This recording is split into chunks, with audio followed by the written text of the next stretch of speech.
It's Monday, August 8th, 2022 at 7 p.m. The Board of Education makes available at least one current copy of the Open Meetings Act, which is posted on the west wall of the meeting room and is accessible to members of the public. Will you please stand and recite the Pledge of Allegiance with me? I pledge allegiance to the flag of the United States of America and to the republic for which it stands, one nation, under God, indivisible, with liberty and justice for all. All right, we will start with the consent agenda. Do I have a motion, please?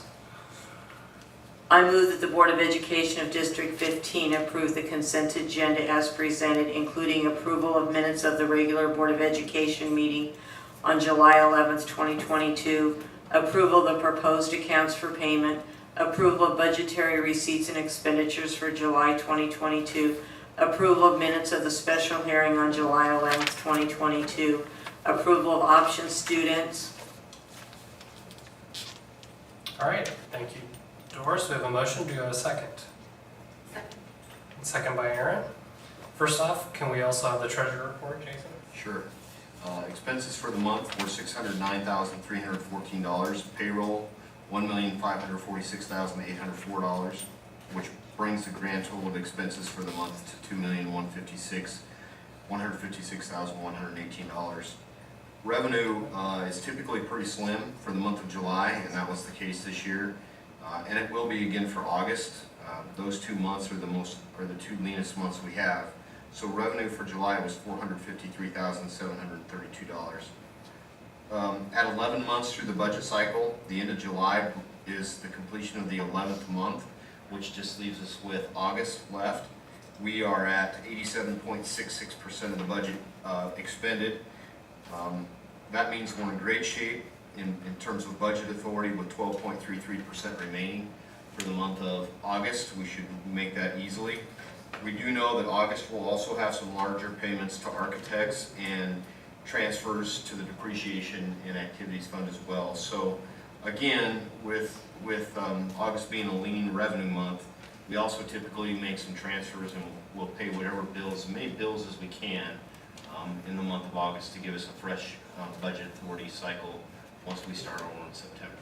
So, and just as a quick reminder about the budget, we do start the new budget year on September 1, but we will start that unapproved because of the requirements for LB 644. So all those, I'll be sending you all those timelines again as a reminder in the coming months, but that's the treasurer's report for this month. All right, thank you, Jason. Any other discussion around the consent agenda? All right, can I have your votes, please? And motion passes.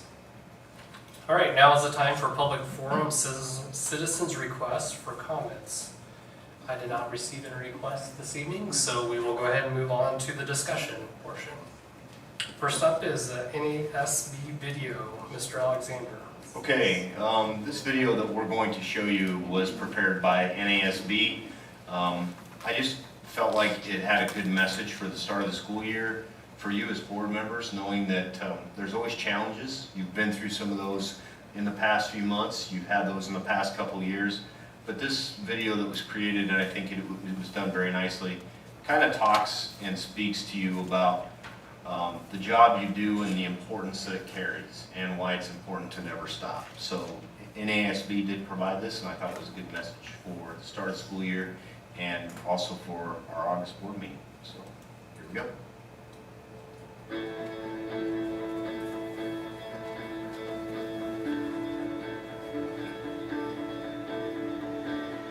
Looking back on the past year and a half, our lives are a lot different now than they were in 2019. As a society, we're focused on and are doing things we never imagined. Words and routines that would have gotten a wait, what? Mere weeks before our world changed in March 2020 are now the norm. We all hit pause. The doors to our schools had to close, but you never stopped. Nebraska schools zoomed to remote learning, kept students as engaged as possible, battled broadband and other roadblocks, and ceremoniously handed out diplomas in new and creative ways. Then the doors reopened. A summer of policies, partnerships, and protocols for protection allowed Nebraska schools to optimistically open their doors to students. It was a wide world of unknowns on how you, as school and community leaders, could safely welcome us students back into the building in a successful way. But you never stopped. You, Nebraska's 1,700 locally elected volunteer school board members, never stopped. Working with experts, coming up with safe, innovative solutions for each of your communities, you continue to blaze a path forward. It wasn't easy, but you didn't put your name on the ballot for easy. Well before the latest round of obstacles, the job of the local school board member is to make decisions based on what's best for us, the youth that attend your public schools. What some see is simply just a couple hours, one night a month, don't see the amount of time and effort it actually takes to do the job properly. But they don't see how truly rewarding it is either. It's why you never stopped. You do it to see the look on the face of an excited kindergartner, to hear the band play our fight song, to watch as fall sports teams hit the practice field, or to stop for buses back on their routes. These are the sights and sounds that keep you going and show what a great gift public education gives to our communities. It's why you never stopped. You know that being a school board member is a team sport. You are better together because of your differences and experiences. Your meetings are open, your agenda is transparent. You welcome input from the community and know that talking productively amongst our disagreements make us better. At times, it can be a full-time job, an unpaid job at that. The position requires a lot of volunteer time, but you don't do it for the income. You do it for the outcome. You are human. You can make mistakes. But we know you are doing what you think is best at the time, with the information you have to provide the best educational environment possible for us, finding joy in our successes. We are why you never stopped. We know it hasn't been easy lately. For every door you've kicked down, a few have come back and surprisingly popped you in the face. It's part of the job, I guess. A job I would be honored to be elected to when it's my turn to lead. Plain and simple, our school board straight delivered this past year. Thank you. Thank you for being bold, remaining calm, and not losing sight of what matters to kids and to your community. Thank you for giving it more than simply just a couple hours one night a month. Nebraska is a better place because of you. Don't ever stop. A lot of good messages in that video, and I just want you all to know and that you're appreciated, and we do thank you for your volunteer service that you provide. And I know it's way more than 2 hours a month, especially the 2 meetings a month. But what you do and the leadership you provide in times where it's difficult as well as times where it's easy is greatly appreciated by myself and many others. So know that we do appreciate you and thank you for never stopping, even in the times where it was difficult to get through. I'm sure there'll be more challenges ahead of us. There always are, but your time is greatly appreciated. So with that, thank you and don't ever stop. All right, thank you, Jason. Next up is the action item of the agenda, starting off with reaffirm policy 6,400, parental community involvement in schools. Can I have a motion, please? I move that the Board of Education of District 15 reaffirm policy 6400, parental community involvement in schools. Thank you. Do I have a second? Second. Second by Janet. Is there any discussion around this? All right, can I have your votes, please? Motion passes. Next up is reaffirm policy 6,410, Title I, parental and family engagement policy. Can I have a motion, please? I move that the Board of Education of District 15 reaffirm policy 6410, Title I, parental and family engagement policy. All right, do I have a second? Second.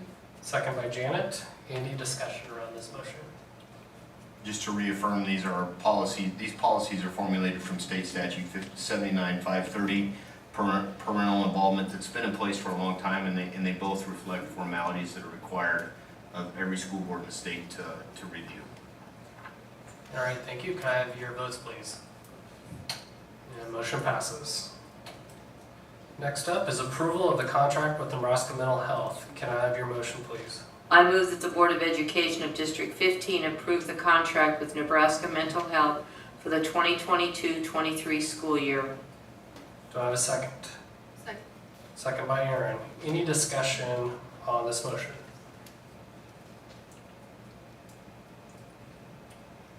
Okay, seeing none, can I have your votes, please? Motion passes. Next up, approval of the contract with Logan Spilker, speech language pathologist for the 2022-23 school year. Can I have a motion, please? I move that the Board of Education of District 15 approve the contract with Logan Spilker, speech language pathologist for the 2022-23 school year. Second. Second by Aaron. Any discussion? Just a quick update, this is one of the 2 positions that we had that we're trying to fill. This one got filled. I should have just seen Beth walk up here, and so I'll let you take over. Oh, You sorry. guys were too fast on the last one. Yeah, so Rhiannon Sweetalk had this position last year. We contracted her for speech services. And she gave us a pretty late resignation, which is tough, but I was able to just find a replacement, an in-person person to contract services. So she got her contract this weekend, and we're good to go. We're fortunate, the next option was gonna have to be to do tele-services and utilize a para to kind of organize that and set it up, and obviously can be done, but we much rather prefer to have an in-person SLP on staff, so fortunate to get that filled. Good. In a nutshell, Beth found the needle in the haystack is kind of the short way to sum it up. So we appreciate her efforts and the time that it took to find that. But we still do have one position, and if you caught CBS News last night, that's nationwide. The teacher shortage is nationwide, something we're going to face extensively in the coming years. So thank you, Beth. Thank you. Any more questions? All right, can I have your votes, please? And motion passes. Next up is approval of adult meal prices for 2022-23. Can I have a motion, please? I move that the Board of Education of District 15 approve the adult meal prices for 2022-23 as updated and presented. Second. Second. Second by Janet. Dr. Nielsen. Okay, as we remember, we have approved lunch prices. However, on August 2nd, we received notification from the State Department of Education that adult lunch prices had been changed. When we approved them at $4 for the adults, and this is just for lunch. However, the price the state recommends is $4.25. If a district chooses not to follow the state recommendation, they must use non-federal dollars, so that would be our general funds, to offset the cost. So that 25 cents would become the district's responsibility if we do not increase the price from $4 to $4.25 tonight. And this is only for adult meals. And this is only for adult meals, yes. Thank you. Any questions? Comments? All right, can I have your votes, please? And motion passes. Next up, approval of addendum to the first student contract. Can I have a motion, please?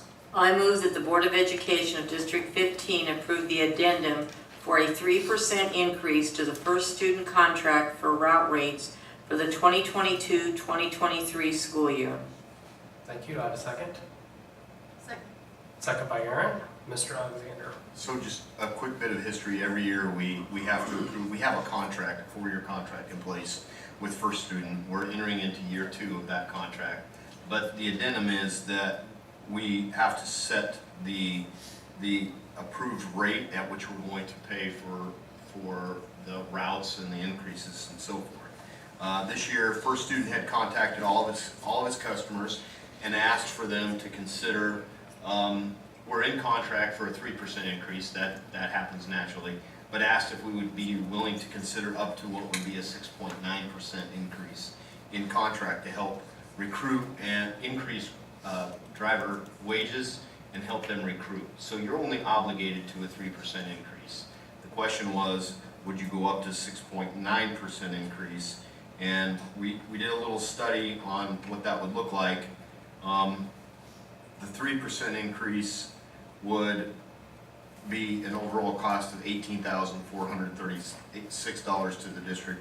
6.9 would be $42,401 to the district. So essentially, it's your choice as a Board of Education if you'd like to go higher than the 3.0% increase, but you don't have to. That's just what you're obligated to contract-wise. So if there's no discussion, you have a motion for 3%, you can stick with that. If you want to discuss it and change that, that would be up to you.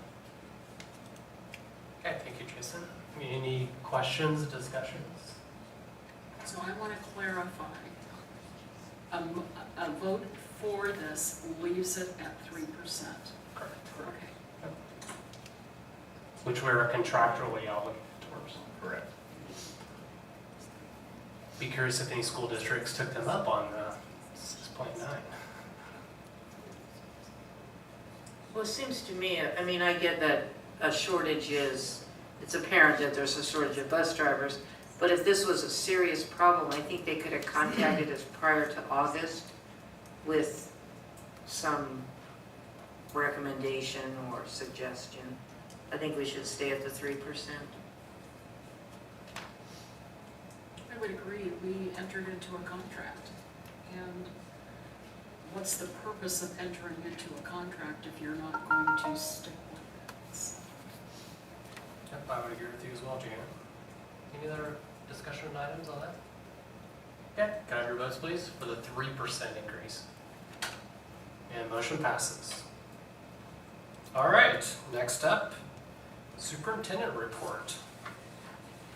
Okay, first of all school board candidates that have filed for Beatrice Public Schools District 15 and made it through the primaries were sent a letter this past, I think it went out last week or the week before, that just basically kind of highlights a little bit of what school board welcoming them and thanking them for their application, putting their name on the ballot and being willing to run. It also kind of talks about school board responsibilities and some of the things that make a good school board member.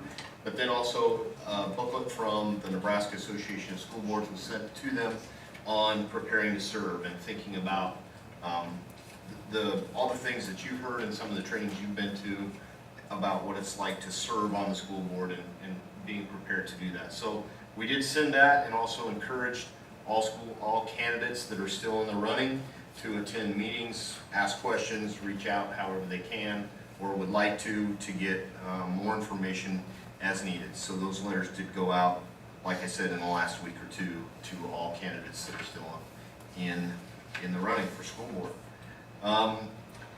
We did receive, I received a letter on July 29th, which is happening very quickly, that we were approved for the Family Literacy Advocacy Grant.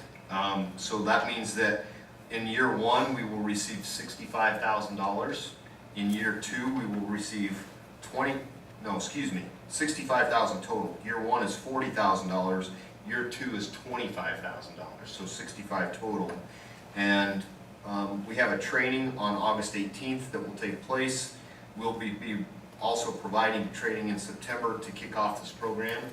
So we've never had this before, this flat family literacy advocacy program. It's new to us.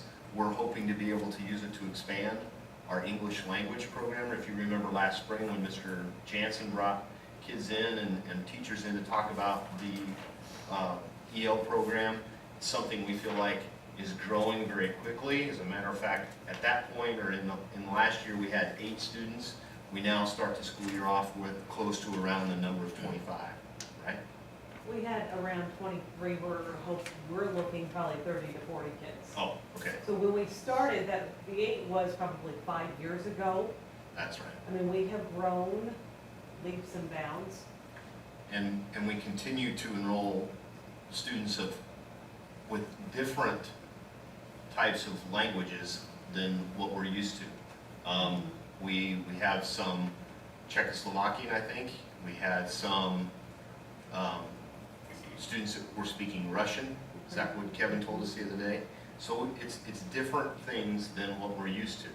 But we'll work with them the best we can, and these funds will help us put personnel in place to be able to work with them. So that's a good grant that we received.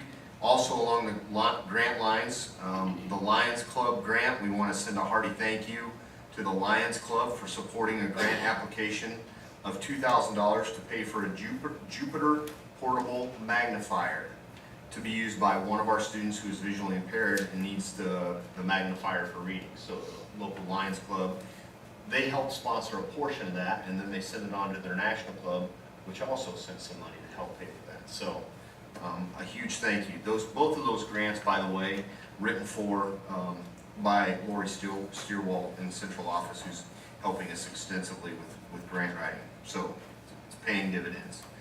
Area membership meetings are coming quickly.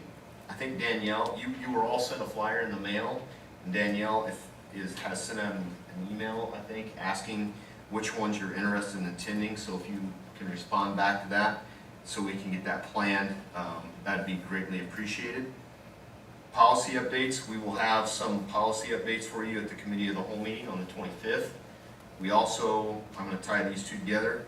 If you've noticed, we have a school law workshop. We'll have a school lawyer here on the 25th from 5 o'clock to 6 o'clock.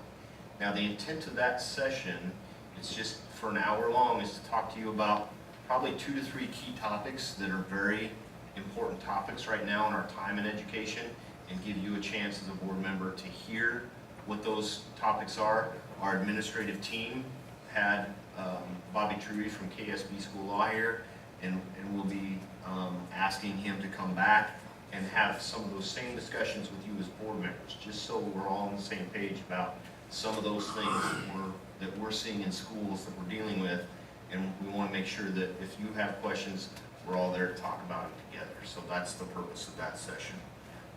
I know it'll be informative, and you'll have a chance to ask whatever questions you want. 2 more items on the agenda. I'm going to skip down to the first one. No, I'm not. I'm going to stay in order. The Trailblazer Conference video. August 3rd, we had our Trailblazer Fall Kickoff, which was paid for by sponsorships from businesses, and it was held at the Ralston Elks Club. And basically what it did is it was an opportunity for coaches from all of the 8 schools that we now have to get together, and they meet, they discuss the bylaws, they talk about changes they might want to make to the bylaws, they get fed a meal, and they have a chance to just collaborate, which is something that Beatrice has never had the opportunity to do, being in the River Cities Conference. So this is something that we talked about that we wanted to do, and then it consisted of everyone from middle school principals on up to high school principals, superintendents, athletic directors, coaches, all getting together to kick off the school year. And this video is what this year, Dr. Ryan Saunders from Platteview, he is the president of the conference. It rotates on an annual basis, so it was his turn. Last year we put together a similar video, but this is the video that Platteview put together, so we wanted to play it for you this evening just to show you, give you a taste of what the Trailblazer Conference kickoff looked like.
So that was the video that kicked off the evening, and as you can see, it represents students, activities,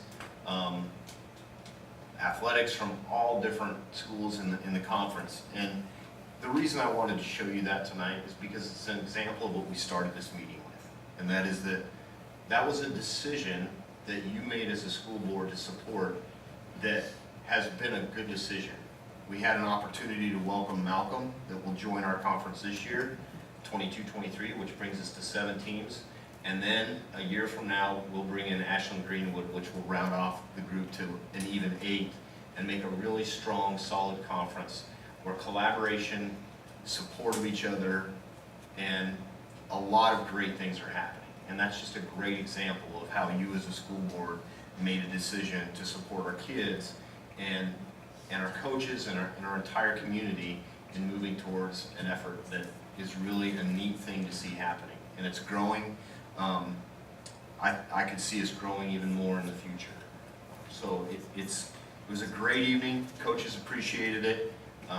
We appreciated it, and want to thank you for making that decision to support that back when we were talking about making that move to a new conference. So it was a great evening, and we appreciate your support in that. Finally, I just want to spend a moment talking about our last week and today. And I want to extend a special thank you to Dr. Nielsen for all the work that she has put in the last week, welcoming new staff, new teachers, and getting them trained in curriculum and instruction and all the things that she's done. I know she probably hates it that I say that, but without her, a lot of the organization that takes place in this last week and a half would not have. And so we're thankful for her leadership in being there for and organizing all those things that are curriculum and instruction minded. We've had a great week, folks. Last week we brought in new teachers. They are a great group of new teachers. They've got charisma. They're excited. They're happy about the profession they're in. Some of those teachers have taught in other schools, but they seem to be happy to be here. And I think our administrative team has done a terrific job of welcoming them into our family and making them feel a part of it. So last week we spent the entire week with new teachers. This morning we kicked off with all staff. Welcome back. It's the first year that we've had our paraeducators. We had everybody there. Everybody. It's the first year that we've done it that way, and I think it was worth continuing to do in the future. It was just a great start to the school year. We had a motivational speaker that talked about positivity, the power of positivity, and what it means in your life personally and professionally. And it was a great kickoff to the year. So staff then transitioned into meetings with their building principals, and I got around to listen to a couple of those. One of them took place right here, so it was handy to do that. And then tomorrow they meet the school improvement teams and move forward. So I want you to know that I think we've got a great start to the school year, off and running. And Thursday we see our first set of students come in, and then Friday everyone's here for a full day. So that is my report, unless there's questions. All right, thank you, Jason. The next regular meeting of the Board of Education will be September 12th, 2022 at 7 p.m. in the Administration Building. The Committee of the Whole meeting will be August 25th, 2022 at 6 p.m. in the Administration Building. An agenda for the meeting, which shall be kept continually current, is readily available for public inspection at the Superintendent's office during normal business hours. Do I have a motion to adjourn? I move that the Board of Education of District 15 adjourn. Second? Second by Aaron. Your votes, please. We are adjourned. Hey, baby, way to go. Chop, chop.